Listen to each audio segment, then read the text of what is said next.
It's so good to see you. I'm glad you're here. It's always fun to have my friends along when we do something special. And today we're going to have a terrific time together. Come on!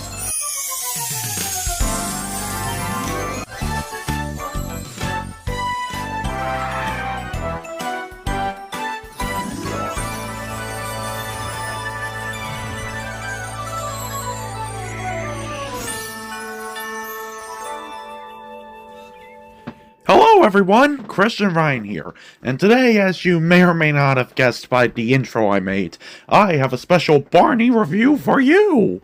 Now, as you may or may not know if you've never seen this channel before, I am a big Barney the Dinosaur fan. Like, I'm probably not the biggest out there, especially since there are some people out there who seem like they're bigger than me for when it comes to how much they care about this franchise, but I am certainly up there by my standards. Like, I have a bunch of books, I have a bunch of their merchandise, I love a lot of their episodes and home videos, even if some of the later seasons do feel a little bit strange or a little bit off, if you ask me. Heck, even though I've never seen one of their live show tours before because I was never lucky enough, I have met the dinosaurs many times when I visited their old stage attraction at Universal Studios Florida before they decided to permanently tear it down. I mean, for crying out loud, I'm even a fan of the Barney's World CGI animated series, even though there are some Barney fans out there who believe it's one of the worst Barney things out there after Hits Entertainment. So, yeah, I consider myself a pretty big Barney fan if you ask me. But anyway, basically this Barney review is about something kind of special for Barney. For you see, for anyone who's not familiar with this part of the Barney history, there was a time and place after Season 6, but before Season 7, where the people who made Barney were considering a new set for the show since they've been at a schoolyard for about 6 seasons. So that's what we're going to be talking about today.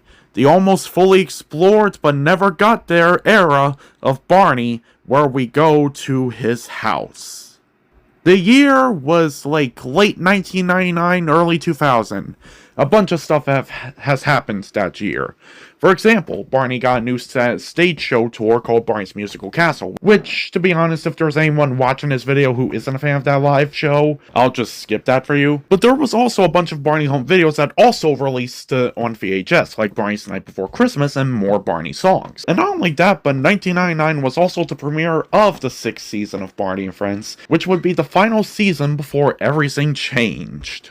But this is also a sad time during the Barney franchise, because you see, at this time, Bob West, who's been like the voice of Barney ever since 1988, so pretty much the start of the franchise, thought about how after several years of playing Barney for many different Barney projects, he decided he would officially step down from voice acting and become a graphic designer in California, especially considering the fact that he just recently stepped down from playing Pasquale and Jasper for the Chuck E. Cheese franchise during the time.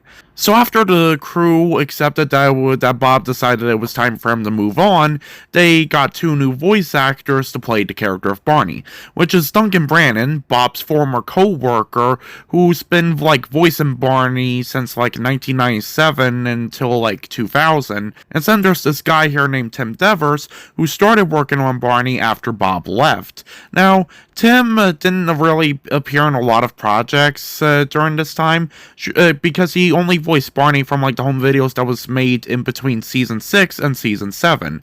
And he was supposed to play Barney in Season 7, but due to personal issues, he had to step down from the role.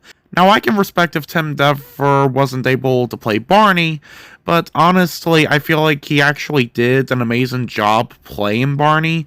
So even though I understand why he had to leave, it was so sad that he didn't stick around for long to play Barney for the 7th season. So now that's all off the way, let's get to the main topic of the video, which is why we're here.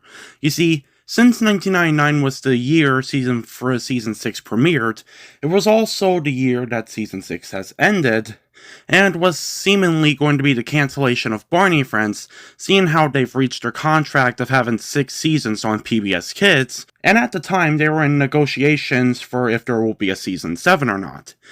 Well, the crew decided after filming a few home videos on the school set for one last time, that if they were going to do a 7th season, they were going to change things up. Now, even though there's no confirmation on what the new set would be during this time, basically they did get an idea for one home video in particular that they could do while they were waiting for the season 7 contract to appear.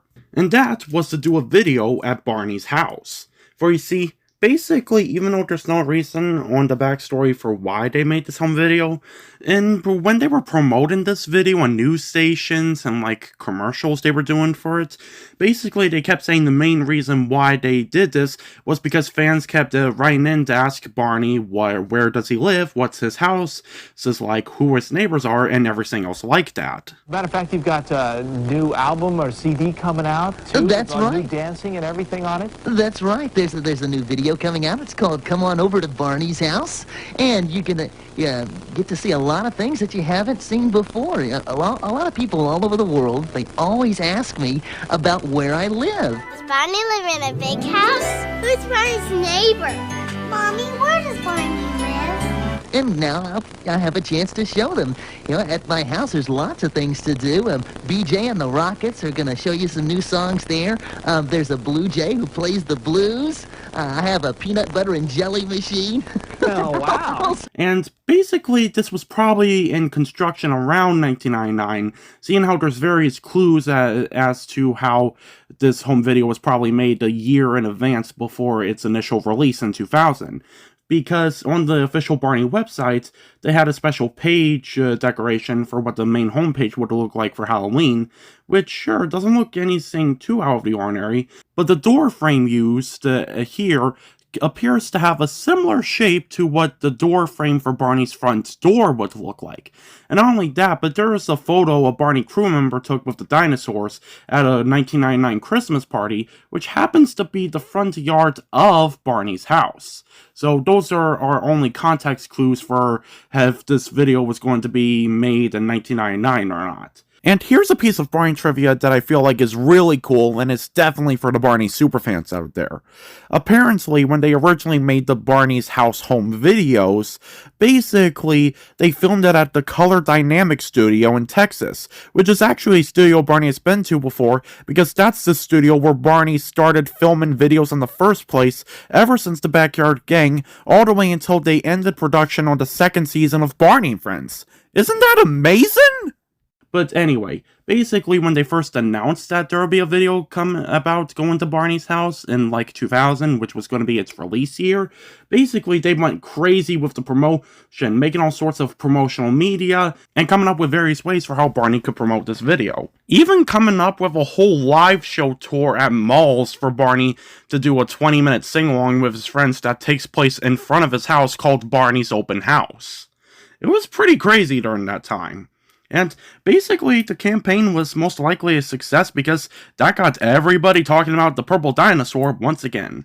And so, on August 15th, 2000, which is ironically a day after my initial birth date, which wouldn't happen until 2007, basically, Barney's House officially made its premiere on VHS and DVD. And for a while, they actually used Barney's house whenever they were making like merchandise and brand new home videos. Except for this one video where they go to the zoo, but we'll talk about that later. But then, seemingly out of nowhere, they basically decided to show off what the new set for Barney's new 7th season would be, which is pretty much this big park that has like a booth in the park that leads to an inside area for the friends to play in, as a replacement for the treehouse in the classroom. And the park itself is supposed to be the replacement for the schoolyard. The park premiered in like its own promotional video where Barney gives us a tour of the park with his friends, and basically he said it also premiered in like Barney's Christmas Star, even though it premiered a year after the 7th season was released, but it was probably made beforehand because BJ and Bebop's costumes don't really match with the costumes used for season 7. And not only that, but basically the park premiered in the 7th season with the season 7 premiere all aboard, and that became the permanent set for the Barney franchise all the way until its cancellation in 2010 with a 14th season, even though I don't really consider season 14 an actual season, because it just rehashes old episodes from seasons 10 through 11, so that barely counts. So in my book, season 13 is when the actual Barney franchise ended. End of story. So you're probably asking yourself, why did they go from Barney's house to a random park in the middle of nowhere? Or seemingly in the middle of nowhere, since we don't see where the park is. Well, basically, they gave an explanation for why they wanted to go with a park, which is that they wanted to create a public-private setting, or at least just a public setting instead of a private setting, which is ultimately why they possibly never went with Barney's house, because a house isn't really like a public place. It's more of someone's own place in the middle of the world that they can call their own home, and not really let anyone in unless they want to, like friends and family. So, yeah, that's most likely why they didn't go with the house setting. Even though many people are convinced it was going to be the set for season 7 until Hit Entertainment bought out Lyric Studios, who were dealing with financial issues during the time. So, you're probably wondering how this whole mess even happened in the first place to go from Barney's house into the park setting. Well, that's exactly what this review is here to talk about today, to discuss every moment in Barney history where they've used Barney's house for something, and talk about one of the most underused Barney settings to this very day, even though people wish they could have seen more of it. And we're going to start that by taking a look at the first ever video to use Barney's house, called Come On Over to Barney's House. So sit back, relax, and let's enjoy the show. But before we get into the home video itself, let's talk about how the house concept was created, like how they envisioned Barney's house. The original concept of Barney's house was envisioned by writer Stephen White. For those of you who don't know who Stephen is, basically Stephen White was a writer on the Barney franchise ever since its very first episode, The Queen of Make-Believe, from season 1 all the way back in 1992. Basically, Stephen has been a big contributor when it comes to writing for Barney. He came up with a lot of episode ideas, home video ideas, book ideas, and even live show ideas that have been turned into real concepts, which is why Barney was so enjoyable for us, because Stephen figured out a way to make Barney enjoyable for older audiences to capture their nostalgia if they grew up watching this stuff, while also making it educational for the young viewers. In fact, unfortunately, Stephen came up with a few concepts that didn't make it to fruition, even though they deserved to be. Like a video where Barney talks about why hospitals shouldn't be that scary for young children by showing them what a hospital is, so hopefully they'll be less scared.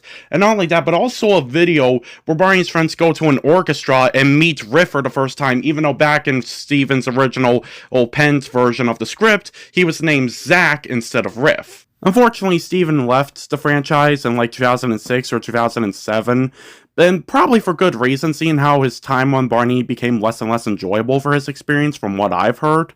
And basically, he left his mark on Barney by some of the wonderful episodes and home videos he written, so his legacy will always stay intact, and we won't let the Pistachios episode tarnish that, because he wasn't a fan of that episode either. But what's important to note here is that Stephen White actually wrote all of the home videos that take place at Barney's house. And he even wrote a book adaptation of this home video that I'm going to be talking about, that actually takes place at Barney's house, even though the story's a little bit different from the actual home video, but still enjoyable. So just keep that in mind in case you want to know who wrote the home videos and such, you know? Okay, good? Good. Now, you're probably wondering how I'm going to talk about how Stephen thought of the idea for Barney's house, for, specifically how it should be, right? Well, I've recently joined Facebook so I can be a part of some Barney Facebook groups, which are pretty amazing, by the way. And I found this one post about someone asking how Barney's house came to be and if it was going to be part of Season 7, and Stephen White, who actually wrote the home video, actually made a comment on that post explaining what he envisioned for Barney's house, and explains that, basically, it wasn't originally going to be part of the series, but it was certainly a tryout for a new direction which had that possibility. So anyway, when Stephen thought of Barney's house, he came up with some ideas that would be elements that the show could return to again and again if it became a series, like magical rooms to discover and explore, or which I can't but feel like later inspired the whole rooms from the Ideal Warehouse for the Imagination Movers TV series, because in the home video, Barney's house basically has a lot of rooms for you to go to that basically have anything in them, like birds, bubbles, butterflies, music, balls, basically anything you can think of for a preschool environment. While the Imagination Movers sort of have that same concept, but they take it a little step further by actually creating worlds in their rooms, like farms or clouds or even an island, for crying out loud. Basically, they went crazy with a lot of the rooms. Even if we don't see all of the rooms, they have a lot of them. The only room they don't have, apparently, is a grizzly bear room, because they could never think of a reason to go in there because of how dangerous grizzly bears are. But basically, if you think they don't have a room that could solve your problem, they would prove you wrong, because they would have an exact room to solve your problem. So I am wondering if Come On Over to Barney's House did inspire that aspect of the Ideal Warehouse when they made the show for Disney Junior. Just as something I want to put out there.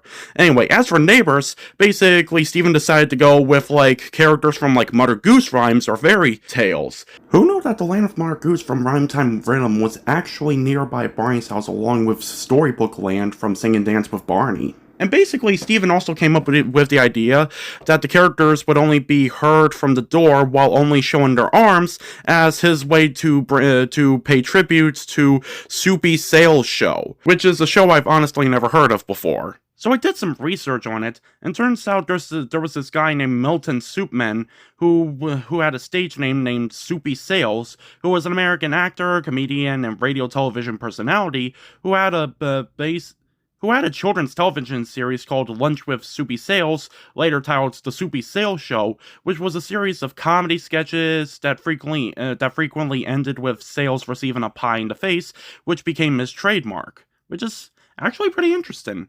I wonder if Steven actually watched this show growing up, which is how he got inspired to use this idea for Come On Over to Barney's House. Anyway, the last idea Steven came up with for a returning element of the series would be a bookcase that could transport cast members to other places. I won't lie, we actually don't get to see the bookcase actually transport any of the members of the cast to any of the different worlds, like he said in the comments, but I guess they hadn't gotten to that idea yet, seeing how they were only using the bookcase to take a look at books Barney had, so yeah. I am also wondering if he came up with the concept of Murray the web-serving mouse. Something I'll get into detail about later, but it's something I am curious about. Anyway, he also said that he would be sure that there would still be a cast of kids in this series, because he claims Barney could hardly be Barney if not interacting with children, especially because the young audience can naturally learn by watching the older kids. And Sen basically also said if it became a series, he thinks the structure would be very similar to the way he laid it out, and that hopefully the opening would make it even clearer that the whole shebang is powered by imagination. Especially because at the beginning of the video, the kids are seen making a house for Barney, and like Barney himself, all of this is brought to life by the imagination from the kids, since Barney is supposed to be a toy dinosaur who magically comes to life by the power of imagination. And basically, that's pretty much all he said about what the house concept he originally thought of was. And he even said that he would have been happy to run shows for this concept for a very long time, which honestly I would too, Stephen. I would too. And basically, that's pretty much the house concept. But basically, how the house was designed was by Barney production designer Bob Lavala, who joined the series around somewhere between season 3 or season 4. Somewhere in between those times. And he did an amazing job with designing Barney's house when it came to all of the rooms we've seen from Barney's house so far and Barney's front yard. In fact, basically, I found a concept sketch from an image Bob made of previous concept sketches he made for Barney about how sets that were either made into real concepts like Santa's Workshop, or concepts that never got made real like some sort of bedroom that I found.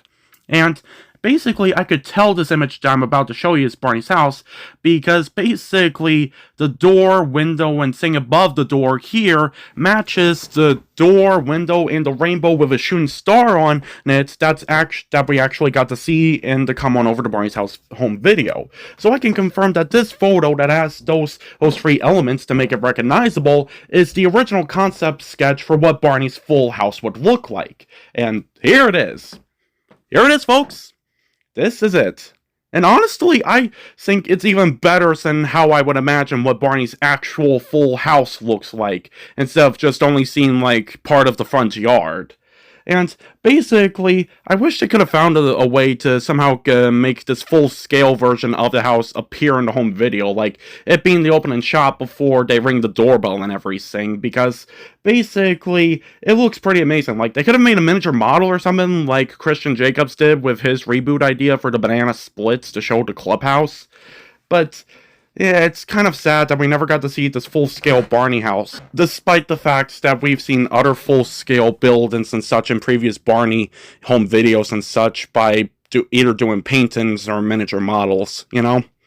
But either way, I'm glad that we at least have one image of what Barney's full-scale house would actually look like. But with that out of the way, let's finally get into the video itself.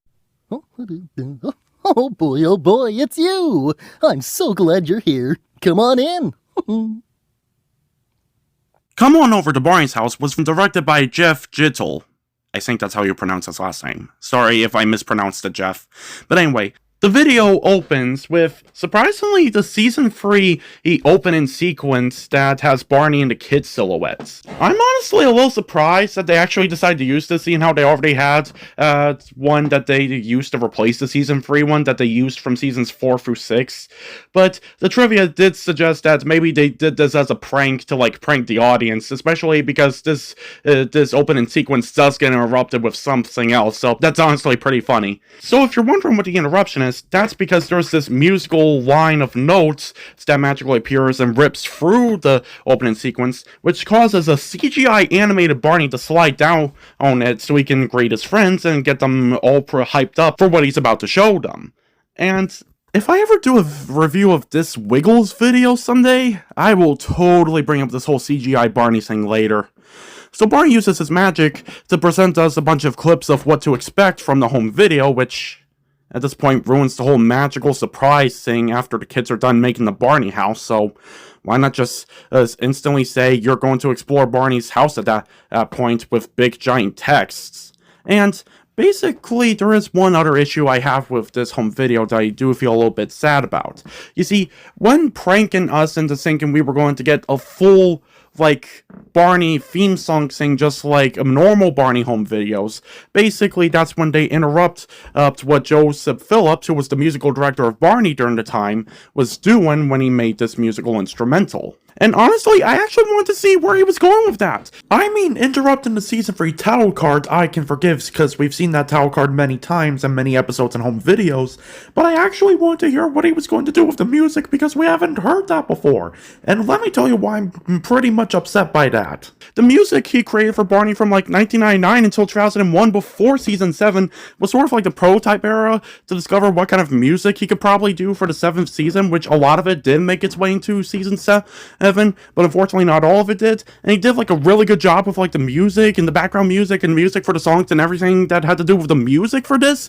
So it's like, why couldn't we see what he had in store for that version of the Barney theme song? It sounded like it was going to be like seasons 1 through 3's theme song that was originally done by Bob Singleton, only done in the Joseph Phillips 1999 until 2001 style. That's something I honestly wanted to hear. But we get interrupted by CGI Barney, which is cool, but not cool enough to make up for the fact that we missed out on Joseph Phillips' Bob Singleton version of the theme song, which, to be more clear, is a Bob Singleton theme song of Barney, but done in the Joseph Phillips style. So, yeah.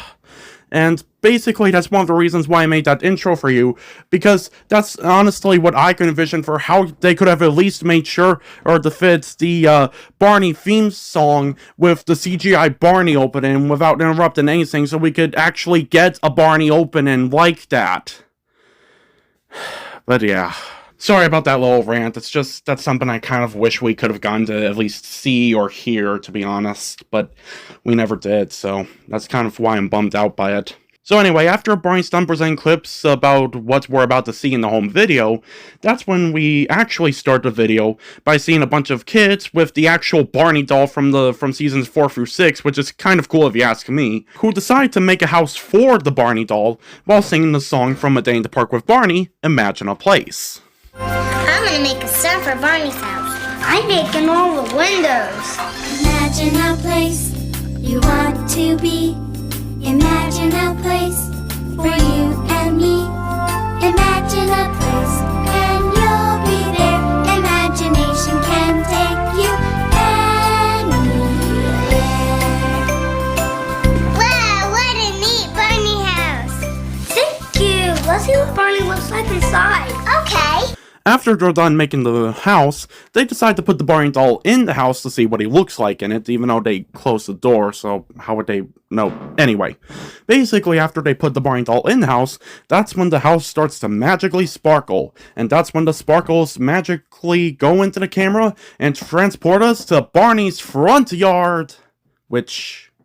Does that mean this technically counts as a Barney come-to-life sequence? Because Barney usually has magical sparkles whenever he magically transforms from a toy into a dinosaur in the TV series. And basically the Barney doll was in the house and the magical sparkles were around the toy house, which magically took us to Barney's actual house where Barney is inside the house. So it's like, does this count?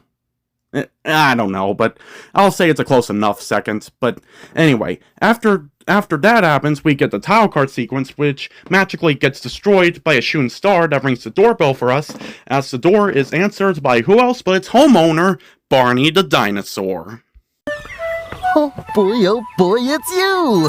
Oh, I've been hoping you'd come to visit my house. Come on in. Let me show you around. Barney invites us into his house as he shows us around the place and says that he was expecting us, so we decided to make some chocolate chip cookies, but they're still in the oven and is waiting for the timer to go off. And he sees that he has a few leftover chocolate chips and invites us to actually taste them, although through imagination. After all, anything can happen in my house if you use your imagination. Are you pretending? Oh boy, you did it! I knew you could! As Barney continues to show us his house, basically he shows us the bookcase where he has all of his books from around the world, and then he shows us his paint-by-numbers painting, which has a button to make the paint change every day. And he goes through the buttons to see which painting he would like to choose. The result is Venice, Italy. Now we can go upstairs and I'll show you the music. Oh? Oh, well, that's my doorbell. And that song means someone's at my back door. Oh. I kind of find it funny how Barney actually has a doorbell for his front door which plays I Love You. Oh, sounds like somebody's at my front door. Coming! But yet he also has a doorbell for his back door for some reason, and it plays the Barney theme song. I wonder who that could be. It's like they're trying to tease us into knowing that Barney kind of knows he's a TV show after this reference. Oh, this is like having my very own TV show. I always wanted to do that.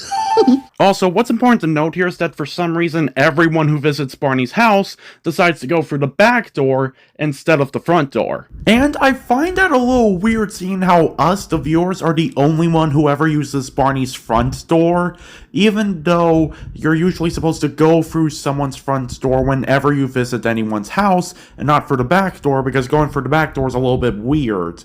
So, I'm a little confused on why they decided to do that, but anyway. Basically, when Barney answers the door, his visitors happen to be two of the kids who originally appeared in seasons 5 through 6 of his TV series. Hi, Barney! Oh, hi there! Come on in. Thanks! Oh, these are my friends, Jill. Played by Lana Whittington. Hi! And Jeff. Played by Austin Ball. How you doing? Jeff and Jill decide to tell Barney that they're actually looking for BJ because they're ready to start band practice. For you see, it's also in this home video that they try to introduce a new thing for BJ, which is that Jeff and Jill have a rock band known as BJ and the Rockets for some reason, and apparently they're really popular because Barney says they have a lot of hits. But anyway, Barney says he doesn't know where BJ is, but offers his help to help find him, and that's when they get into the first song of the home video, apart from Imagine a Place, being the song Anything Can Happen, which is a song that's really just meant for exploring Barney's house, because the song is about exploring Barney's house, and basically saying that's Barney's house, anything can happen, just like how Barney can make anything happen. And honestly, this is a really great song, and is a perfect representation of what Barney's house is like in the form of a song, because Barney can basically do anything as shown by a lot of previous episodes and home videos, and his house has a lot of surprises too that can be just as magical as Barney is. Not to mention the lyrics are very fun, and, well, the music is just absolutely catchy. Anything can happen. Anything can be. If you just imagine, you'll be surprised at what you see. Because anything can happen. Everything from A to Z. It's just what we imagine. Everyone come follow me. Barney decides to start the search for BJ while still singing the song by calling down on an elevator that he actually has in his house that he and his friends can use whenever they don't want to take the stairs. They don't officially name the elevator in the home video, but in other Barney books about Barney's house, they call this elevator the Upsy Daisy elevator, so that's good to know. So they use the Upsy Daisy elevator to go upstairs, and that's when we get the only appearance of Barney's hallway in this video, as they go for each room to try to look for BJ. Yeah, weirdly enough, they decide to only stick to the living room and kitchen in future Barney's house videos. Don't know why, but they do. Anyway, basically they go through 3 rooms in particular to try to look for BJ. The first room they go to is a room that has a bunch of toy balls in it, so you might as well call it the ball room. Then, basically, in the next room they go to is a room that's full of bubbles, so you call it the bubble room. And then the last room they go to happens to be a room full of butterflies, so you might as well call it the butterfly room. And what's cool about this butterfly room is that it kind of works like one of those butterfly museums, where it's pretty much eco-friendly for butterflies, so you can go inside and have the butterflies fly around you. So honestly, this is a perfect place for Baby Bop's pet butterfly Monty and her pet caterpillar Molly. Something to think about when it comes to Barney lore. Anyway, after they're done exploring the butterfly room, they decide to go back into the elevator to go back down to the living room, as Barney sends it away so they can end their song and bring an end to this wonderful number. Welcome to my house, a house just right for you and me. Oh, that was fun. We saw a lot of cool stuff upstairs, but no BJ. Oh, well, I'm sure he'll be here soon. BJ loves band practice. I think he really likes being a big rock and roll star. Oh, I do too. Jill discovers some sort of contraption Barney has next to his bookshelf, and Barney says that's a gift given to him, which is a spin-the-globe radio. Barney shows them how it works, because first you spin the globe, and then you stop on any of the countries. And when you stop on the countries, you actually get to, hear music from that country. And not only that, but it gives you, hats or clothing from that country as well. They listen to mariachi music from Mexico while wearing sombreros, they get to listen to bagpipe music from Scotland while wearing kilts, and they even get to, listen to yodeling from Switzerland while wearing alpine hats. It even gets to snow in Barney's living room. The only place you can expect snow is in Barney's house whenever something magical happens. But that's when the doorbell at the back door rings, as Barney decides to answer it, and we get one of the first mystery nursery rhyme characters, that's his neighbor. How this works is that Barney wants his friends to guess who his neighbor is, while singing them either the Mother Goose nursery rhyme, or an original song made for that character. Also in this video, for some reason, all of the neighbors that visits Barney's back door are all played by Sonny Franks except for one character, when 2 characters visit the back door. I don't know why, but that's just something to keep in mind. And the first character happens to be wee Willie Winkie, who appears to have stolen Stella's alarm clock. This alarm clock keeps me on time in my travels when I tell stories to children all over the world. Ah, so that's why Stella didn't return until The Best of Barney. Because wee Willie Winkie had her alarm clock. She probably had other appearances in the park, but they were never in the form of episodes. It makes so much sense now. So anyway, you're probably wondering why wee Willie Winkie is visiting Barney. Well, can you take a wild guess? Are all the children in their beds? For now it's 8 o'clock. No one is in bed. And it isn't 8 o'clock. I think your clock is broken. It is? Oh my. What does your clock say? Well, let's see. My, that is a cuckoo clock. Yes, very cuckoo. Well, I've got to be going. See you all later at 8 o'clock. Bye-bye. Okay, bye-bye. And when wee Willie Winkie leaves, that just so happens to be when Bluejay finally arrives at Barney's house. Hello, nice pajamas, pal. Bluejay here is voiced by his longtime voice actress, Patty Wirtz, and is performed by his well-known costume performer, Jeff Brooks. Bluejay's ready for band practice, but that's when he, Jeff, and Jill get a smell of Barney's cookies, although Barney says they're not ready yet, and Bluejay thinks of an alternate snack they could have before they start band practice. It's my very favorite snack. It's green, and it's bumpy, and it has a sour taste. Can you guess what it is? Oh, pickle! So this leads to everyone singing an original song for this home video, which actually only appeared in this home video for some reason, called A Sour Pickle Face, which is a song describing BJ's favorite snack and favorite food, pickles. You don't know till you try exactly how they taste.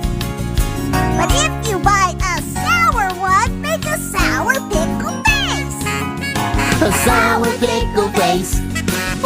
A sour pickle face. No one can keep from laughing at a sour pickle face. And then they show a montage of kids eating pickles giving off really sour expressions for some reason, probably to like enhance the song lyrics, because they're talking about how biting into pickles could probably give you that sort of face because of how sour they are, which honestly makes you wonder how this is BJ's favorite snack, for crying out loud. But after they're done with the song, guess who arrives at Barney's back door? And I see some sour faces. Why, it's none other than Baby Bop, voiced by our longtime voice actress Julie Johnson, and played by her longtime costume performer Jeff Ayers. Basically, Baby Bop arrives and actually cleans up the pickle juice on BJ's chin, which unintentionally makes her blankie accidentally smell like pickles, as Barney offers to wash it since doing laundry is part of his chores today, and Baby Bop wants to do chores too, so Barney allows her to water the plants. Hey, Barney, what's the big deal about watering the plants? Oh, I have a very special watering can. What's special about Barney's watering can is that, other than the fact that it can actually produce thunder, It sounds like thunder. is that the water is actually able to make the plants grow faster than usual. Hey, sissy, you can water these flowers. Oh, okay. Here you go, little flowers. A drink of water just for you. So Baby Bop ends up watering everything like crazy, like the flowers on the pot, to the every fruit tree in Barney's house, which is a tree inside Barney's living room that's actually able to grow any type of fruit possible. And Barney even offers Baby Bop to water the tickle lilies, but Baby Bop accidentally gives them too much water, which starts to make her sneeze. Oh, I gotta sneeze. Sissy, say it, don't spray it. Oh, I'm sorry. Oh, here comes the Oh no, try to keep it in. Better? I think so. So, this leads to everyone singing the song that debuted in the Season 4 episode Good Clean Fun, known as Keep Your Sneeze to Yourself. A song originally sung to Bluejay when he was having a sneezing fit because of the dust, and now being sung to Baby Bop because of the plant. And they will continue to sing the song to Baby Bop in future Barney home videos like Barney's Good Manners, Your Invitation to Fun. Keep your sneeze to yourself. Don't share your germs with anyone else. No! Get a tissue off the shelf and keep your sneeze to yourself. So when Bebop finally gets the message and grabs a bunch of tissues to help her with her sneezes, she accidentally grabs too many as she creates a confetti blast of tissues with one powerful sneeze. Thankfully, she's run out of sneezes, so she solved her problem, but that doesn't solve the whole mess she made. Sissy, your sneezes, they sure made a big mess. They sure did. Oh, but it won't take us long to get things tidied up again. Let's see. I think I'll start by running the vacuum cleaner. The vacuum cleaner? Oh, no. What's wrong with the vacuum cleaner? Well, nothing, I guess. It's just that it's sort of loud. What? I said it's sort of loud. No, I don't see a cloud. As Barney and Bebop continue to clean up the mess in the living room, BJ decides it's time for him and his friends to, go to band practice upstairs in the music room, especially to get away from the loud vacuum cleaner noise. And that's when we finally get to see BJ's famous rock and roll band, where Jeff plays guitar, Jill plays keyboards, BJ plays the drums, and they allow us, the viewers, to clap along to the music. Okay, BJ and the Rockets are ready to blast off. And what shall we play today, BJ? Oh, man, I've got such a great idea. We're gonna invent a new song and dance. A dino dance. Yeah, that's it. A dino dance. Now, our fans always want to hear something new, so our dino dance should have a special sound. But unfortunately, BJ and his friends are having a tough time coming up with a special sound for their new song, and they keep hearing a bird whistle for some reason, which happens to be coming from the window, as they come across a Bluejay who happens to be puppeteered by one of the previous Barney costume performers, Josh Martin. Hi, Mr. Bluejay. It sounds like you want to be in our band, too. Well, if you're gonna be in our band, you need to look cool. How do you make a Bluejay look cool? No problem. Cool! 1, 2, 1. And with that, they sing a brand new song called Bluejay Blues as the Bluejay rocks out on the harmonica. Which, sure, the song title pun might be very, very obvious, but at least this bird can play! He's a Bluejay that plays the blues. He's not an ordinary bird, the coolest bird you've ever heard. A Bluejay that plays the blues. Sing it! We just love to watch him play. When that bird gets going, you know he can play all day. Hit it! Anyway, back downstairs, Barney and Bebop have finally cleaned up the mess of tissues. There, clean as a whistle. Oh, I can't whistle. And as they go off screen to put everything away, like the bag of tissues Bebop cleaned up and Barney's vacuum cleaner, that's when the back doorbell rings again, and BJ decides to answer it. Although unfortunately for BJ, he's greeted by the two people he's not really a big fan of. Yes? Hi, BJ. Oh, hi guys. What is it this time? We want to borrow a pail. You know, to fetch some water. Again? As you can probably tell, this is Jack and Jill from the Mother Goose nursery rhyme Jack and Jill. And just like all of the other neighbors that visited Barney, Jack is played by Sonny Franks, but this time he's with Julie Johnson so Julie can play Jill for the Jack and Jill rhyme. And BJ is honestly way too all familiar with them, because for some reason, Faith is the only one who lets BJ interacts with Jack and Jill, and BJ is sort of sick of them at this point, because the same thing always happens and he's always annoyed by it. They go over to Barney's house, BJ's the one who somehow answers the door for them every single time, and basically Jack and Jill want BJ to give them a pail so they can fetch some water, and BJ's sick of it because every time he gives them a pail and tells them to be careful, they're never careful and they end up getting hurt. Okay, here you go, but listen. Yeah? That's a really big hill. Uh-huh. And you always fall down. Right. So be careful, okay? Okay. La la la la la la la la. Oh, look out! Oh, man.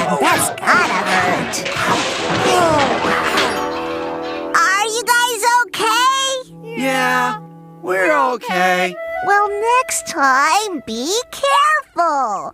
Okay. Ay, ay, ay. If I told him once, I told him 100 times. So, as you can imagine, if you were in BJ's shoes, if you had to answer to Jack and Jill every time they wanted a pail of water, yeah, you would pretty much feel how BJ does every time he answers the door, too. Because if you've told them over 100 times, then what's even the point at this point? But anyway, after BJ's done with that, Barney checks up on the band to see how practice is going, but they tell Barney about their dilemma, which is basically band practice isn't going well because of their lack of ideas.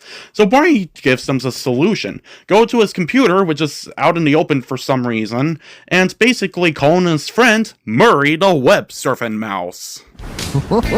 Hey, Murray, surf's up! Come on with me, we're surfing away. You don't even need to leave your house. Oh no. You can visit new worlds or talk to old friends. Just grab onto your favorite mouse. Murray the web surfing mouse is a CGI character for this part of the video who feels like he's supposed to be the Sonic the Hedgehog knockoff equivalent of, like, replacing the puppet characters who already appeared on Barney, such as Scooter McNutty, Miss Etiquetta, originally played by the late Bryce Armstrong, and Booker T. Bookworm, originally performed by Earl Fisher. But to be honest, Murray does seem like a fun character. It's just he didn't appear in a lot of projects because he was only related to Barney's house, seeing how he's Barney's computer mouse. Murray was originally voiced by Sam Williamson, a former voice actor who is currently working at a workspace construction which specializes in commercial office construction, a founder in a production company, and a co-host for a show called Max and Daddy, which is a show that he hosts with his son. Hey, Barney. Hi, guys. How's it going? Hi, Murray! That's your computer mouse? Uh-huh. Murray the web surfing mouse. That's me. Good to meet you. So, what's up, purple guy? And basically, this is a pretty interesting piece of history. But at one point, when they had Murray briefly return in 2004 for a Barney book with a CD, Dean Wentz, the voice of Barney from season 7 through 13, was actually the voice of Murray the web surfer mouse, only we currently don't have any available audio of that encounter happening because someone apparently hasn't found a CD yet. And let me tell you, I think they had a lot of faith in Murray, because basically they gave him his own theme song, and it got an extended version on one of the Barney albums, but we'll get into that later. Basically, I think Steven created this character to teach kids that sometimes you can learn some things on the internet, like with Google, seeing how they've done a season 5 episode to teach kids about the World Wide Web when the school library gets new computers, which also marks the final time we ever see Booker T. Bookworm in, like, a Barney episode, so yeah, there's that too. But to say the least, this is very interesting, and I think this is supposed to show off how a Murray segment would work if he ever became a recurring Barney character. You see, whenever Barney and the kids have a problem that could use some online research, like in this case, different types of dancing, they ask Murray if he can help, and he plugs himself into the computer, because, well, computer mouse, and he shows them the results of what they're looking for. In this case, he shows them many different types of dancing and how dancing has evolved over the years, from 1920s Charleston to modern day hip-hop. All over the world, when people and music get together, it's dance time! So, is that enough scoop? Oh, it sure is. Thank you, Murray. Anytime, Barnmeister. Anytime you want to surf, just give me a call. So after they get everything they needed, Murray says his goodbye and is on his way with a reprise of his song. And I'm a little confused here because Barney says, "Whoa, there he goes!" Like Murray's just magically disappearing like BJ and Bebop you do usually at the end of every Barney episode. Oh, there he goes! But yet he's just regularly walking. What? I mean, if they want to do a puppet thing where he's like a marionette and he rises into the air whenever he's supposed to leave as a form of, like, internet and electricity, like, sending him to the clouds, and maybe the way Barney said that would make more sense, but here he's just regularly walking. I mean, you literally have a magical dinosaur in your show. Why not like a technological mouse who can electrically zap himself into the computer like it's his home or something? Not complaints, but just something I wanted to point out, because that felt a little strange with that line delivery, if you ask me. Although, speaking of Murray the Web Surfing mouse not being CGI, there is something I do want to bring up. Apparently, Josh Martin said he originally auditioned in a mouse costume with makeup and everything to play Murray the Web Surfing mouse, although Stephen White claimed he always intended Murray to be a CGI mouse. And that's apparently how Josh Martin got to play the Bluejay puppet. Kind of confusing, huh? I wonder if Lyric Studios sometimes ever told Steve if they were going to make changes to his script, because sometimes it feels like he doesn't. Like, for example, one of the other changes that was supposed to be made that never made it is that the well-known Australian band The Wiggles was apparently supposed to make an appearance in the video. There's currently no explanation as to why they were doing this, but my best guess is because Lyric Studios got the distribution rights for their music and videos during the time, and they decided to weirdly team up Barney and Wiggles together a lot in some different projects, like the Wiggles performing the intermission at some of the stops for Barney's musical castle, and the fact that Barney and the Wiggles were collaborating with a charity Lyric Studios was helping out during the time, which led to many to public TV appearances to talk about it. But either way, it ultimately never happened for some reason, and Steven never planned for it to happen anyway. But unfortunately, Steven, sometimes when writing the scripts and seeing them become a reality, was always shown to people deciding to change some parts of his scripts, even though he technically didn't want those parts to be changed. He especially experienced a lot of that when writing the Barney movie, so yeah, I wouldn't be surprised if that happened, which still makes me feel bad for Steve. So anyway, after they're done getting the information they need, BJ and the Rockets have more material to work with, and Barney suggests Babe Bob could help them too, since Babe Bob has been taking ballet classes. Although BJ's a little skeptical about this, so Babe Bob decides to show everyone what she does in her ballet class through like a montage of Babe Bob actually attended a ballet class at the Top Hat Dance and Performing Arts Center, which they actually give a special thanks to in the end credits. And maybe it's just me, but I'm honestly not a fan of this scene. I mean, I don't think it's bad, especially because it's cute for what it is. It's just I don't find it very interesting, probably because I'm not a fan of ballet dancing. But anyway, if you just so happen to be a fan of ballet dancing, then I can absolutely guarantee that this scene is for you, because it's about, well, learning ballet. And it does make me wonder if any of the kids in that class were Barney fans during the time they were making this video. Because if they were, then I bet they were really excited that they would get to be seen in the video with one of the Barney characters. Basically, after Babe Bob's done showing off what she does in her ballet class, this convinces her brother to have her help them come up with their new dino dance, and as they leave to go to the music room, that's when the back doorbell rings, and Barney has two new friends visiting him. Oh, well, hello there! Hi, Barney! Oh, hi! Come on in! Oh, I'd like you to meet some friends of mine. This is Nick. Played by Grayson Lee Vanover. And this is Debi. Played by Jasmine Woods. Hi!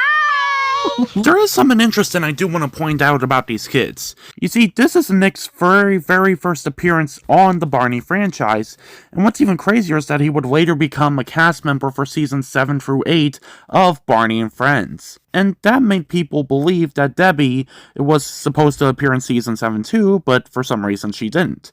Well, I do believe that's most likely the case, seeing how there were two other kids who were supposedly supposed to appear here in season 7 but didn't for some reason, which is Darnell, played by Devent Warner, and Kevin, played by Sullivan McCormick, who both appeared in Barney's Christmas Star. Basically, these kids didn't appear in the show at all for some reason, either because of school problems or just because they only auditioned to be part of the home video. So it is kind of a little odd, or at least a little bit curious in a coincidental way, that 3 kids who seemingly were supposed to appear in season 7 appeared with kids who did appear in season 7. And do you know what's also kind of funny to me in a way? Well, the trailer for Come On Over to Barney's House actually has 2 kids who would later appear on Barney. Specifically, Kayla S. Levels, who played the character Whitney, and the person who actually played Sarah in Barney's Colorful World Live. No, that's the wrong Sarah. Yeah, I'm sure, because sure, that's the right Sarah who appeared in season 7 through 8 of Barney Friends, played by Hayden Tweedy. And sure, she actually reprised the role as Sarah for the first leg of the tour of Barney's Colorful World Live. But that's still the wrong Sarah, because, you see, after the first leg was over, that's when Hayden decided to leave the Barney franchise, and she got recasted with an actress named Tori Green, who started playing Sarah for the second leg of the national tour for Barney's Colorful World Live, which is that leg of the tour that actually got the videotaping that was eventually released to DVD. So that's the Sarah I'm talking about, who appeared in Barney's Colorful World Live, who's got an early appearance on Barney by being in the Come On Over to Barney's House trailer, and actually appeared in the Barney Says segment for the Barney birthday episode in season 8. That's better. Thank you for correcting that.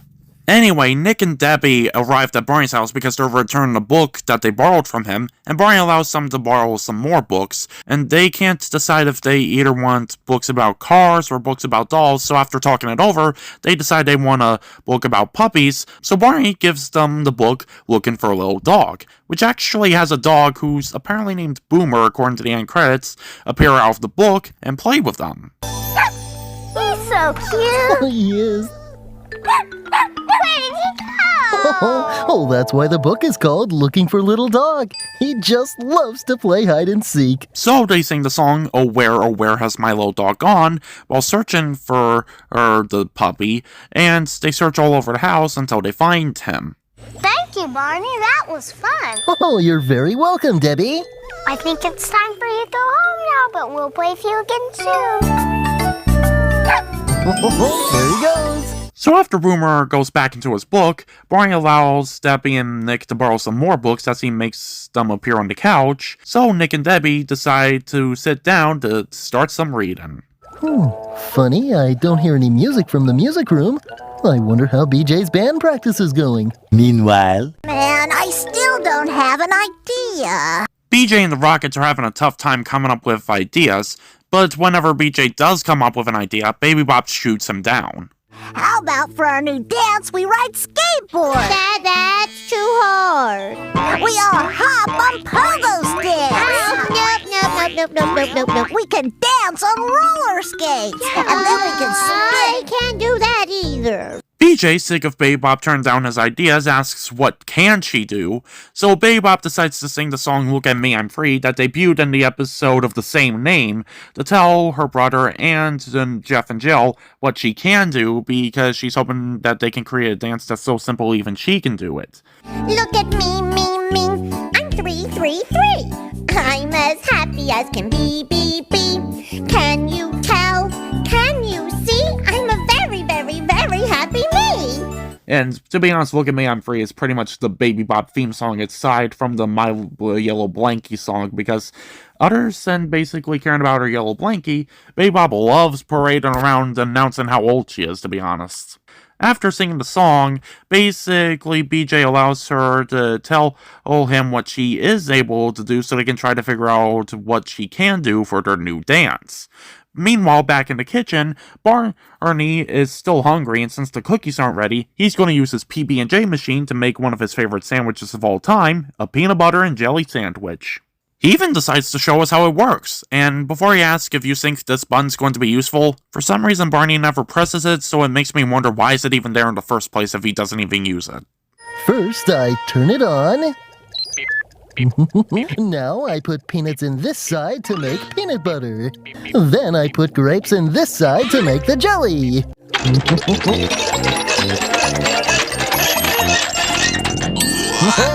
All done! And now for a little bite. But before Barney can eat, the back doorbell rings and he answers it.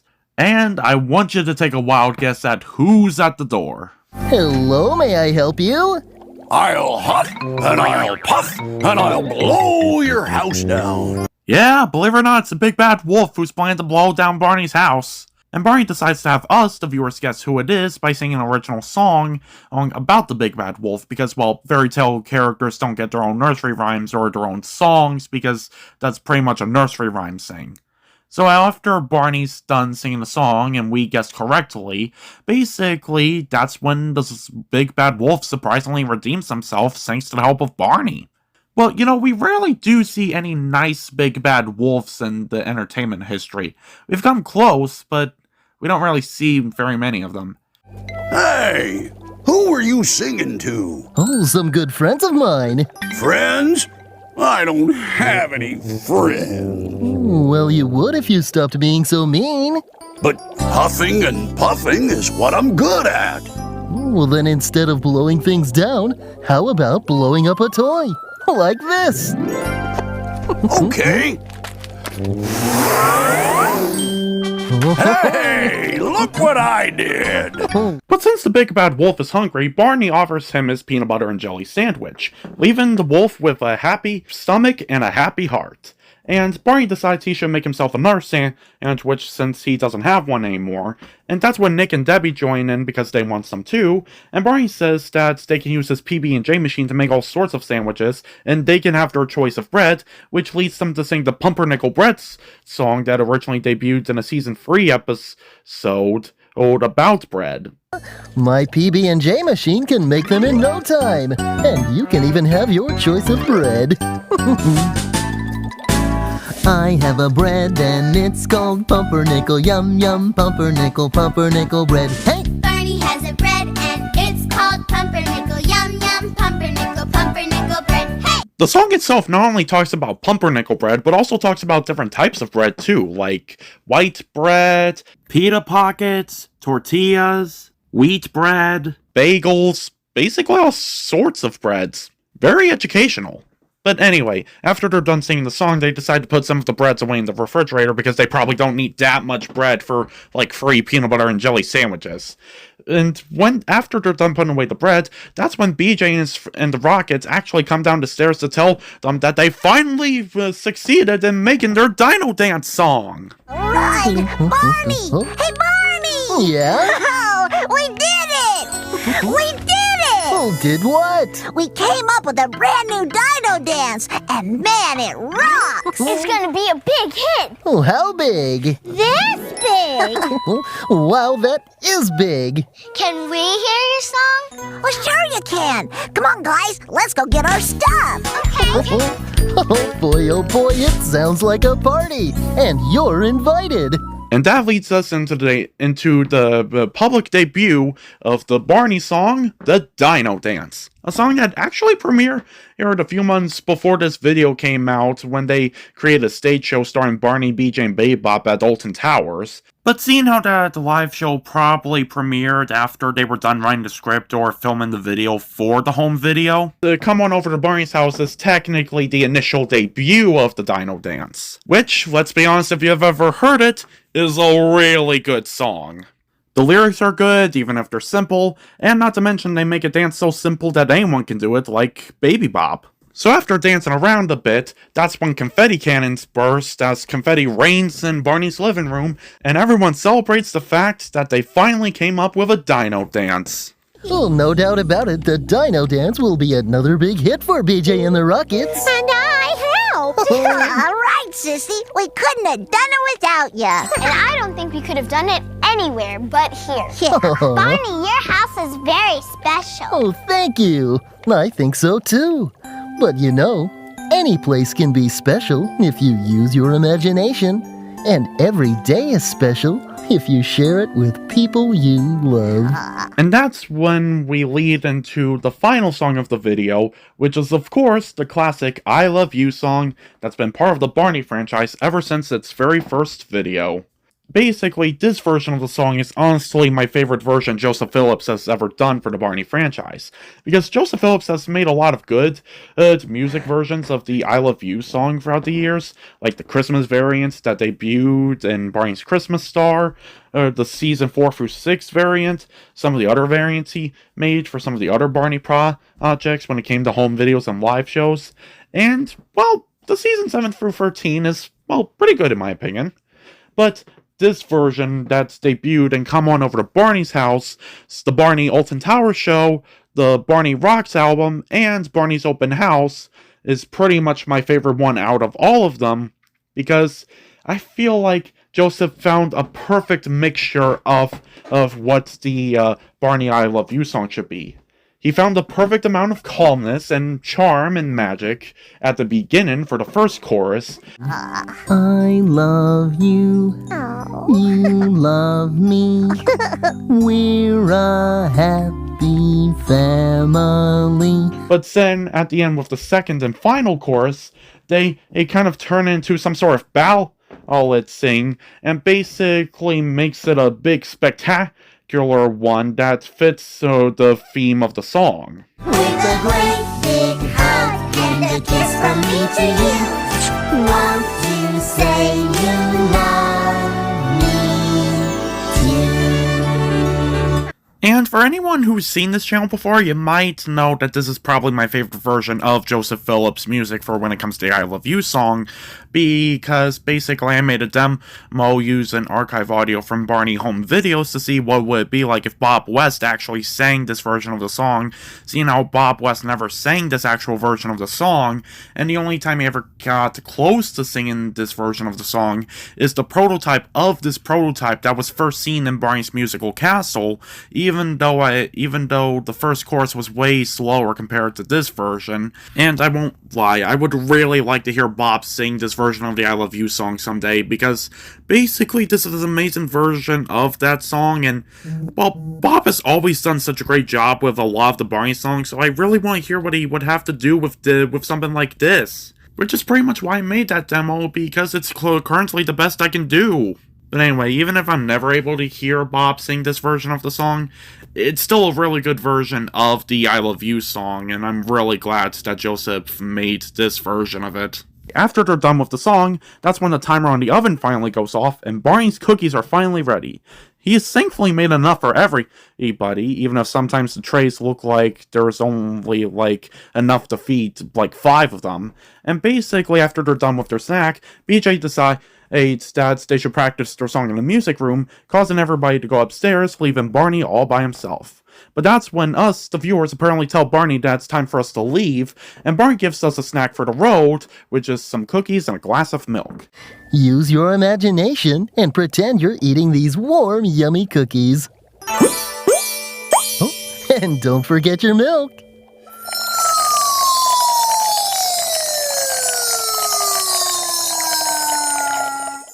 Oh, it sounds like you got every last drop. And Barney actually waves goodbye to us one more time in his doorway, ending the home video. And so, that was the very first home video to take place at Barney's house. Honestly, it's a really iconic video, and it's so enjoyable to the point where it's honestly one of my favorites. And you can see why, because they get really creative with this video to try to introduce what Barney's house could possibly be, and they do an amazing job at it. And since that was only the first piece of Barney's house and the history of Barney, basically we're going to move on to the other stuff. And the other stuff includes books. Because first we're going to talk about a Barney book that has the same name as the Come On Over to Barney's House home video, but it's in the form of a book. And even though I don't have a copy of the original book Stephen wrote, basically in 2004, Barney released a CD storybook which contains 4 of the stories from the late 90s up until the early 2000s to, have a CD and have Dean Wentz speak as Barney in these stories, despite the fact they were made before Dean became the voice of Barney. And the Come On Over to Barney's House book happens to be one of the stories in this book. See? Cool, huh? The book opens with a shot we never ever see in any of the Barney books, which is where we get to see when you face a wall to face the front doors, you can open the front door to either let people into your house or go outside for a walk or something. Well, basically, we never see a shot like that in any of the Barney home videos that takes place at Barney's house. And none of the books either. In fact, this is the only book that does it, and the only other time we see Barney do that is that whole Halloween website thing that I told you about earlier. I mean, I know it's a weird shot to obsess over, but it's like what else does the walls have that could be part of Barney's house then? Like a TV or a game room board, or what else is on those shelves that can be briefly seen in Barney's pajama party, which we'll get into later. This is stuff I get curious about, but anyway, basically, even though it's rare to see this sort of shot in the live-action books, it's good that we sort of have it in general, but basically we open it with that shot as Barney greets two of his friends to come on into his house because he was making peanut butter and jelly sandwiches with his PB&J machine, and then we run into Baby Bob, who was playing with Barney's Spin the Globe radio, and then everyone gets curious as to where BJ is, so they search the house for him. You first run into Murray the web surfer mouse, who says his computer doesn't know where BJ is, but he decides to help out so they can try to find him.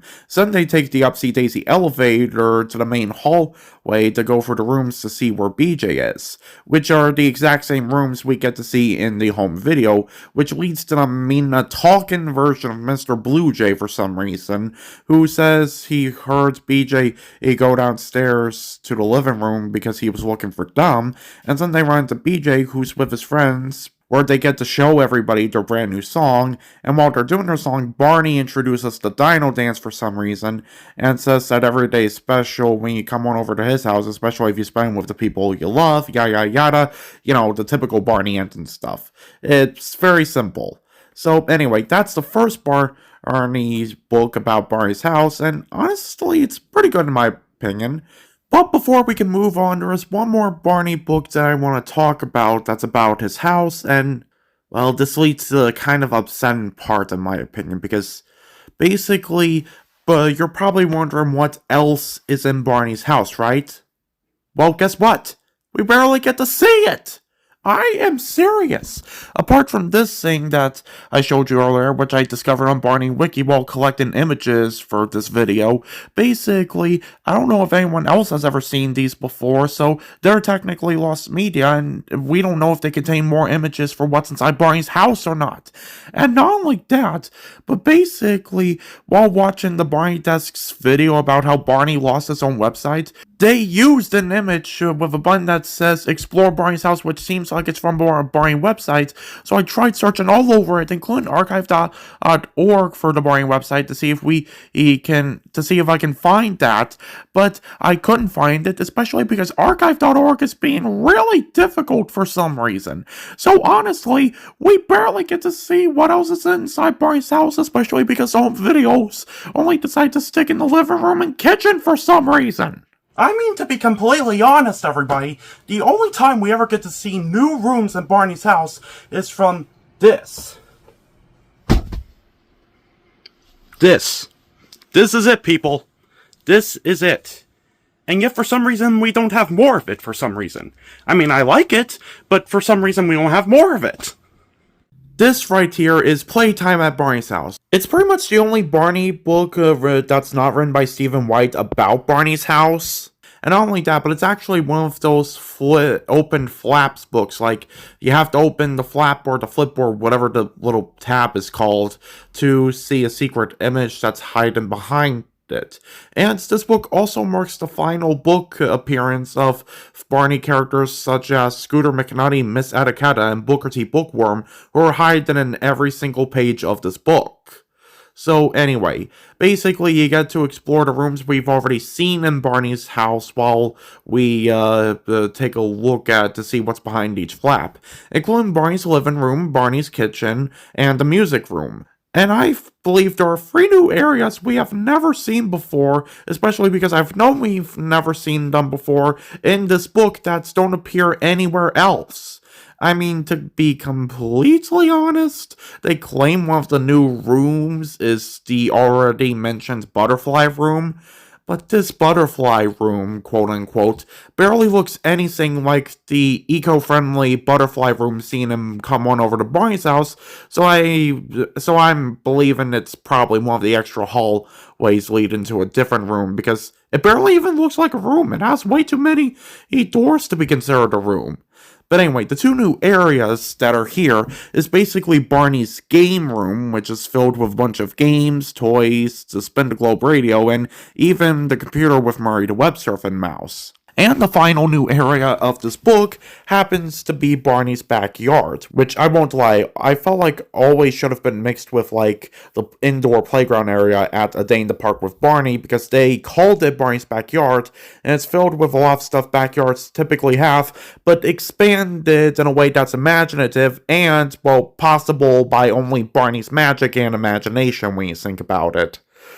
I mean, I find the train station a little bit weird, especially since BJ apparently has a train named after him, but yeah, that's pretty much Barney's backyard at Universal Studios Florida for you, which I feel like should have been mixed with, like, the backyard scene and playtime at Barney's house, because, well, let's face it, if you mix those two together, then it really is Barney's backyard. You know what I mean? But anyway, there was also something else about this book that I want to mention. You see, before I even had this book, basically I noticed online that nobody talked about it, and the only Barney's House book they ever talk about was the first one I told you about, and I felt like this book here needs to be preserved because I'm curious to see what's inside it, and that's pretty much why I got it as a gift, other than the whole, you know, I'm pretty much a Barney fan thing. And basically made a real long video as Barney the Dinosaur with it to show off what's inside the book, because I thought, how else to present the Barney book by bringing back Storytime with Barney, which leads into the very rare YouTube series that I'm doing where Barney reads books to you, which I'm not doing very often because of the fact that, well, I can't think of that many books for Barney to read.